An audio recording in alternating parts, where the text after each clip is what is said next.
लगातार बारिश ने शहर की सड़कों को भूरे रंग में रंग दिया था। हर बूंद दो दोस्तों अर्जुन और राघव के दिलों में उठ रहे तूफान को गूंज रही थी। एक टिमटिमाते हुए स्ट्रीट लैंप के नीचे दुबके हुए उन्होंने एक साझा बोतल में सांत्वना मांगी। उनकी हंसी कड़ाके की हवा के खिलाफ एक नाजुक ढाल थी। रात अभी नई थी, उनकी तरह ही, लेकिन उनके भविष्य का भार हवा में भारी था। To life, to living each day as if it were our last. क्या यही जिंदगी है अर्जुन? अपने सपनों को इस बोतल में डुबाना? सवाल उनके बीच भारी था। उस दौराहे का एक मूक स्वीकारोक्ति जहां उन्होंने खुद को पाया था।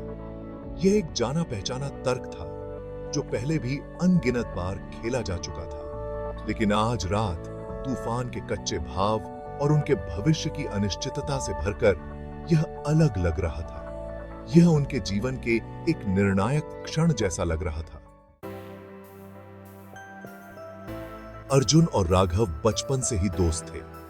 उन्होंने हंसी, सपने और एक भयंकर वफादारी साझा की थी जिसने कई तूफानों का सामना किया था, लेकिन उनके रास्ते अलग होने लगे थे। उनकी पसंद ने बहुत अलग भविष्य को चित्रित किया था। अर्जुन एक ऐसे अतीत के बोझ तले दबा हुआ था जिसका सामना करने से उसने इनकार कर दिया था। शराब के क्षण भंगुर आराम में सांत्वना मांगी। वह पल के लिए जीने में विश्वास करता था, अपने दुखों और जिम्मेदारियों को नशे के धुंध में डुबो देता था। वो एक ऐसी जिंदगी चाहता था जो इन मंद रोशनी वाली सड़कों और गरीबी की घुटन भरी चपेट से परे हो।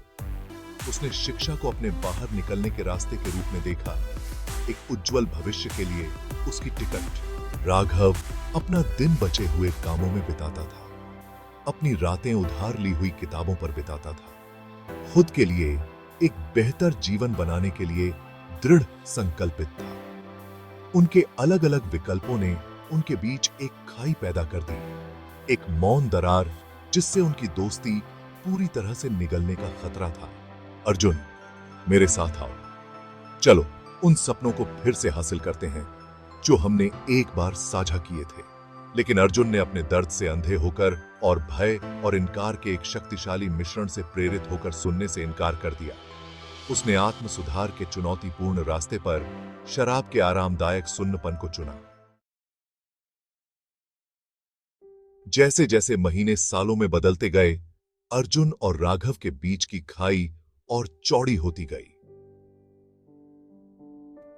अर्जुन नशे के दुष्चक्र में फंस गया, खुद को उसी उजाड़ गली में फंसा हुआ पाया। उसके सपने दूर की यादों में सिमटते गए। उसका जीवन पीने, सोने और पछतावे के क्षण भंगुर क्षणों का एक नीरस चक्र बन गया था जो जल्दी ही दूसरी बोतल में डूब गया। उसने अपनी पढ़ाई में उत्कृष्ट प्रदर्शन किया। उसका दृढ़ संकल्प अपने दोस्त की याददाश्त और गरीबी के चंगुल से बचने की तीव्र इच्छा से प्रेरित था। राघव ने एक अच्छी नौकरी हासिल कर ली। उसकी बुद्धिमत्ता और काम के प्रति नैतिकता ने एक सफल करियर का मार्ग प्रशस्त किया।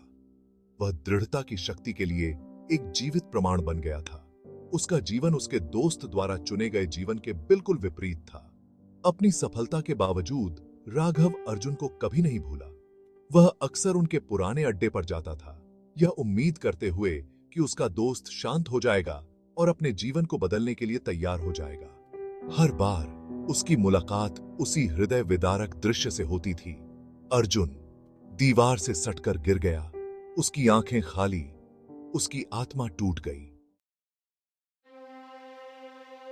एक शाम जब शहर दिवाली की तैयारियों में व्यस्त था, राघव उस जानी पहचानी गली में लौट आया। उसने वह सब कुछ हासिल कर लिया था जो उसने करने के लिए निर्धारित किया था। वह टिकस की एक सफल व्यवसायी था, अपने क्षेत्र में सम्मानित था, एक ऐसा जीवन जी रहा था जिसके बारे में उसने कभी सपने में भी नहीं सोचा था। फिर भी उसका एक हिस्सा अतीत से उस दोस्त से जुड़ा रहा जिसे उसने पीछे छोड़ दिया था। अर्जुन, क्या तुम्हें वो वादे याद हैं जो हमने किए थे, वो सपने जो हमने साथ देखे थे? अर्जुन ने ऊपर देखा। उसकी आंखें भ्रम और पहचान की एक झिलमिलाहट से घिरी हुई थी। वह अस्पष्ट रूप से बड़बड़ाया। उसके शब्द नशे की धुंध में खो गए। राघव ने अपने दोस्त के कंधे पर हाथ रखा। उसकी आवाज दृढ़ लेकिन दयालु थी। अभी देर नहीं हुई है अर्जुन, तुम अभी भी अपनी जिंदगी बदल सकते हो।